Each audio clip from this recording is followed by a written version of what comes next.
Danas ću vam pokazati kako napraviti jednostavno i učinkovito prirodno gnojivo koje će poboljšati rast vaših povrća, voća, cvijeća i raznih biljaka poput luka, češnjaka, krastavaca i paprika.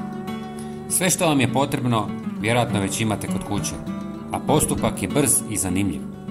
Ova metoda je malo drugačija od uobičajenih, ali s minimalnim trudom dobit ćete hranjivu otopinu koja će im pomoći u rastu.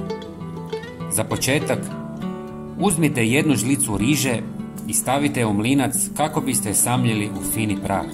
Na taj način će se lakše otopiti u vodi i brže osloboditi hranjive tvari u tlu, a neće biti ostataka koje privlače miševe. Usitnjena riža pomiješana s vodom bolja je od kuhane rižine vode jer zadržava više minerala poput fosfora, kalija i magnezija koji se tijekom kuhanja djelomično ispiru u vodu. Minerali iz riže pomažu biljkama da razviju snažan korijenov sustav i zdravo lišće.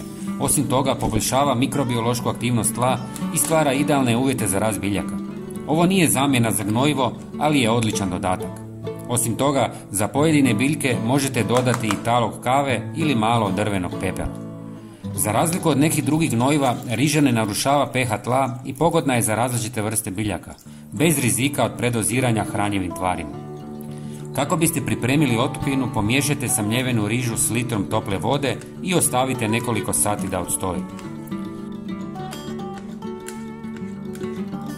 Nakon toga procijedite smjesu kako biste dobili čistu tekućinu bogatu hranjivim tvarima.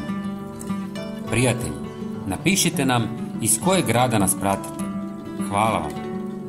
Dodajte još 1 litru vode kako biste razrijedili gnojivo i odmah ga možete koristiti. Od samo 1 žlice riže dobili ste 2 litre prirodne prihrane za vaše biljke. Preporučujemo da zemlju zalijevate ovim gnojivom jednom mjesečno, bilo prije ili poslije sadnje, kako biste biljkama osigurali optimalne uvjete za rast. Svaki dan dijelimo korisne savjete, zato se pretplatite na naš kanal. Potpuno je besplatno. Hvala vam što nas pratite i veliki pozdrav!